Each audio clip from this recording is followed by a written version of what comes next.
There was so much going on with all of these cases yesterday that we didn't even get to talk about the Google warrant for Naresh's data. We've talked about how Manassas Park Police went after the Tesla data in hopes of finding out where he drove after Mamta's disappearance, but now they're looking into his Google history as well. The 20-page document, which also requests, among other things, Naresh Bhatt's account information, linked social media accounts, Google search history, and map search history between July 7th and August 1st.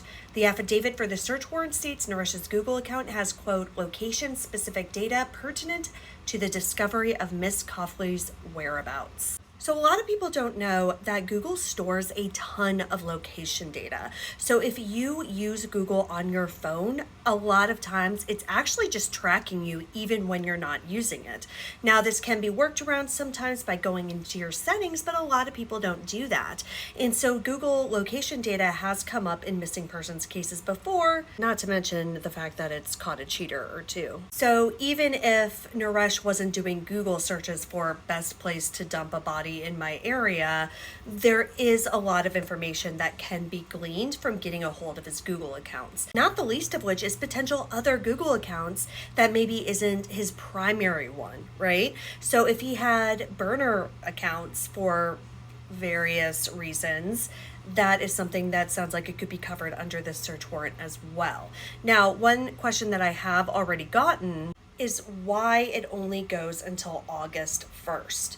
And I believe the reason is because when you ask for a search warrant, you can't make it overly broad or else it's not going to get accepted. So I think they narrowed it down as much as possible because they believe that when he did dispose of Mamta's body, that he did so by August 1st. And so they made it for that narrow of a window just to ensure that it got accepted. And they didn't get much pushback either from the judge or from Google or from whomever. So that's, just my theory on that, but I hope that they get a lot of good information and we may even hear about some of it at the bond hearing tomorrow because, as the article said, this warrant is from last month, so they could already have this data.